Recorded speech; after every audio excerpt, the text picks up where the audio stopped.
I've got something in my hand which is both extraordinary, unique, and rare. It is so special that I want to take my hat off to it, because we are in the presence of a true historical World War II Nazi relic, and one that I probably will never see again in my entire life.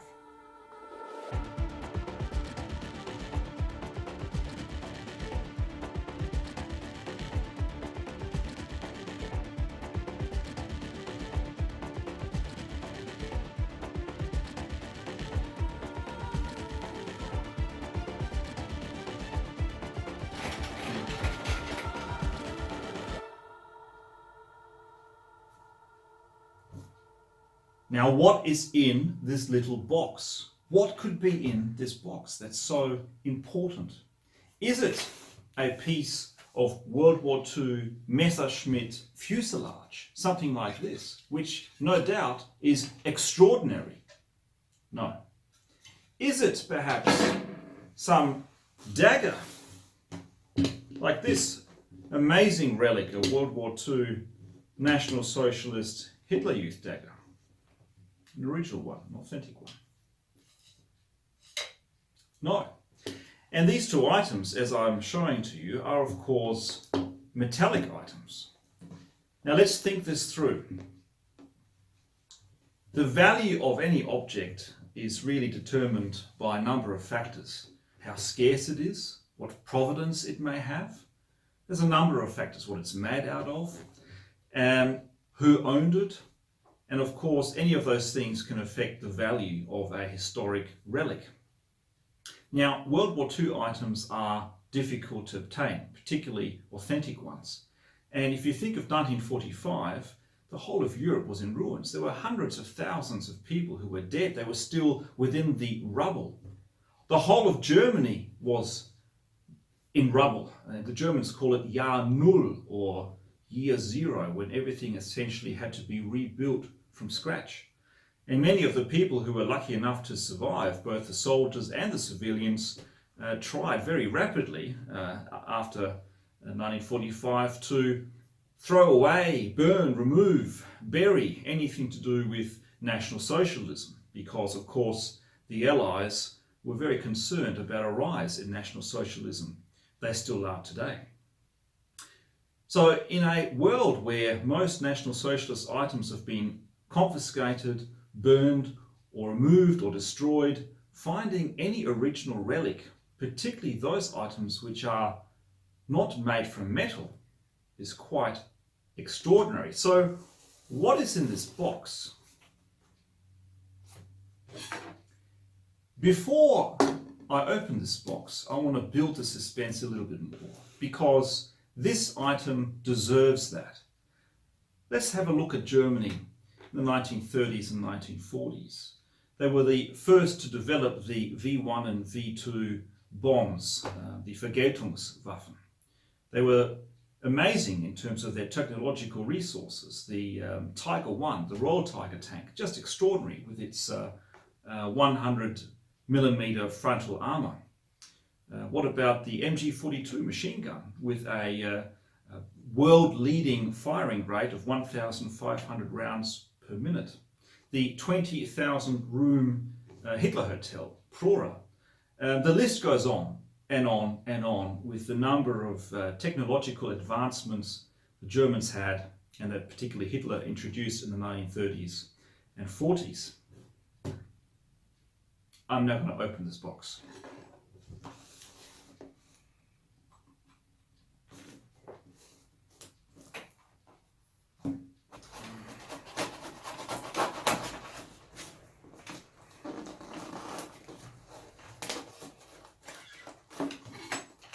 Well packed.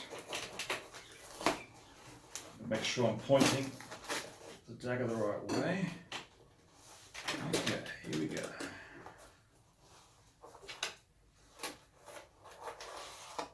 Little postcard. Gruß aus Berlin. Dankeschön, Heinz. Okay.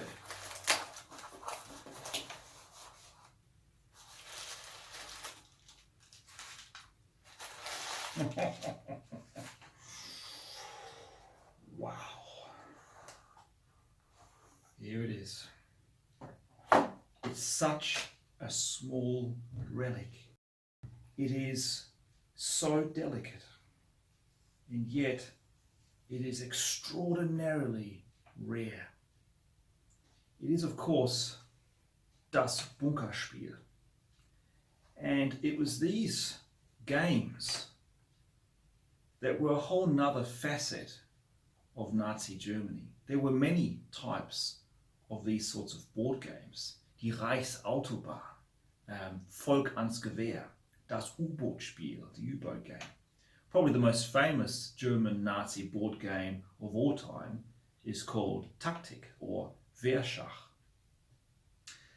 And this, das Bunkerspiel, or the bunker game, is probably one of the most rarest board games in existence.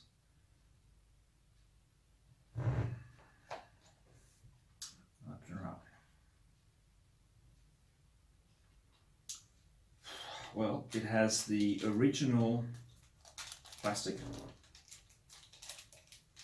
game piece bag, which has been aged, obviously, over time.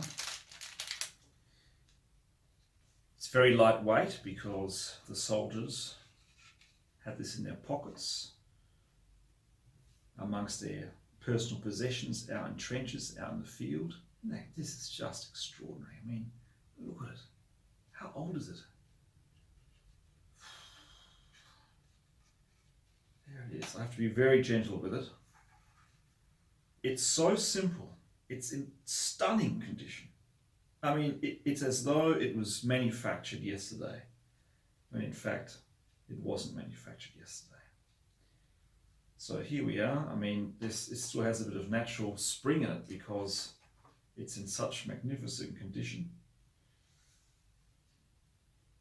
In fact, I doubt whether it's even ever been used before. I mean, from a smell point of view, one can already know this is not a fake. I mean, there's a whole range of things I can see here that tell me it's not a fake. But smell, it's got this real old, mussy smell that you just can't fake. You can't fake that.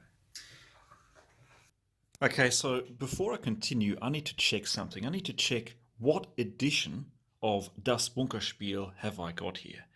Now, I know that the second edition has a product code at the front, on the bottom left-hand corner of 1384. And it doesn't have that, so I already know what this is. It's not a second edition. The third edition has an image of a soldier here, and in fact they changed the name of the game to Der Bunkerkampfplan.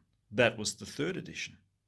And that means that this is a first edition Das Bunkerspiel. Just extraordinary. And this would have been manufactured somewhere around 1939 at the beginning of the war. Okay, I'm just going to read from this. Aufstellung. 8 Stoßtruppenleute auf schwarzen Punkt vor dem Bunker. So, 8 soldiers. Actually, I need to weigh this down first. Weigh this down with something. That'll do.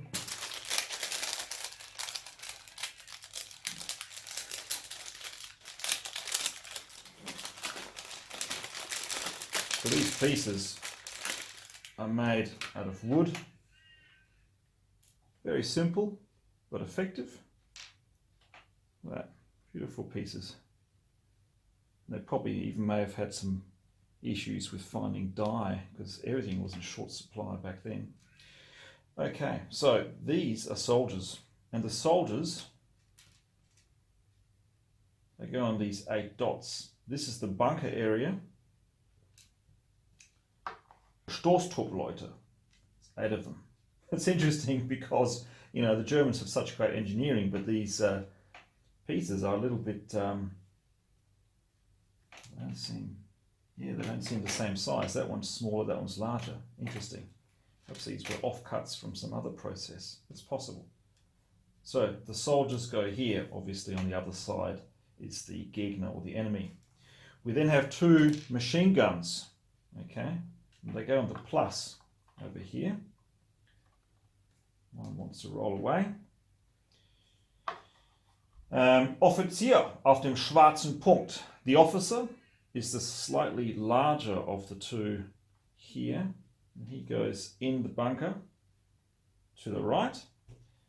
And we have what they call links daneben der Feldwebel, a sergeant if you like, to the left, officer to the right.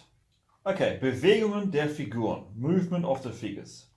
8 Stoßtruppleute dürfen nur schräg oder gerade nach vorn ziehen. So, the soldiers can only go one to the front or diagonally across. Of course, because they're soldiers. Soldiers don't retreat. Dabei nur immer ein Feld. Can only ever move one. So one forward and one diagonal. Hell oder dunkel. You can move either into the white or the black area, or I should say into the light or shaded area. Der Offizier rückt in jeder beliebigen Richtung und auf jedes beliebige Karo jedoch nur ein Feld. So the officer can move a little bit like a king in chess, or exactly like a king in chess, in any direction that the officer likes, on any color the officer likes, but the officer can only move in one direction. Let's put the officer back. Der Feldwebel zieht wie der Offizier, jedoch kann uneingeschränkt in einem Zuge beliebig viel Felder überspringen. Essentially, the Feldwebel can move as he likes. It's a little bit like, or exactly like, the queen in chess. So, the Feldwebel can cross diagonally, the Feldwebel can move like a tank, one or several pieces. You can move one. You can move and strike as the Feldwebel wishes. So this is a very powerful figure, probably the most powerful figure in the game, apart from the officer, in terms of its mission.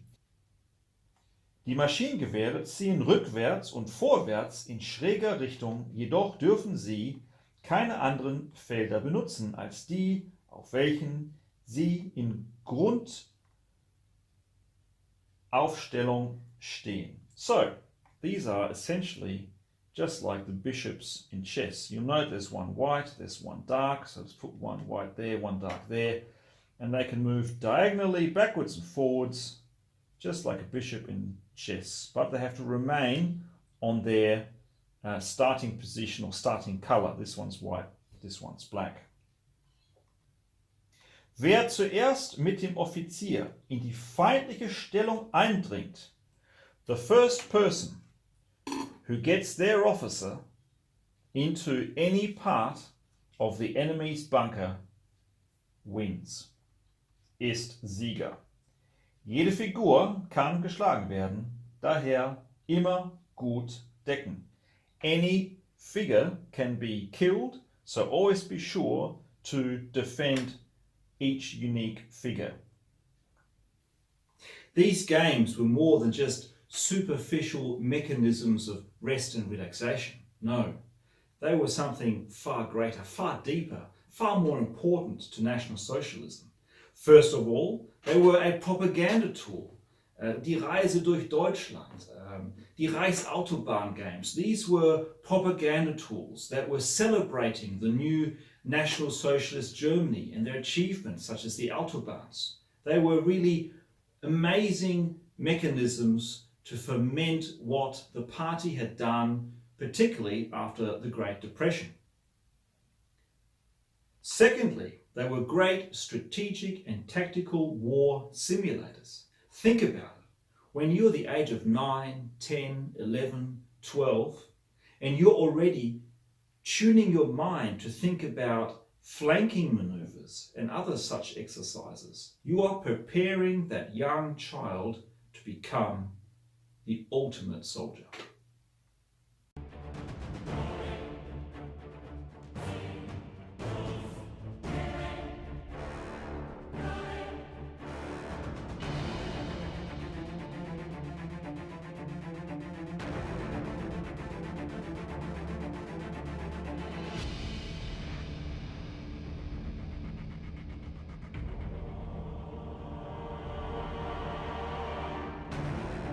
you.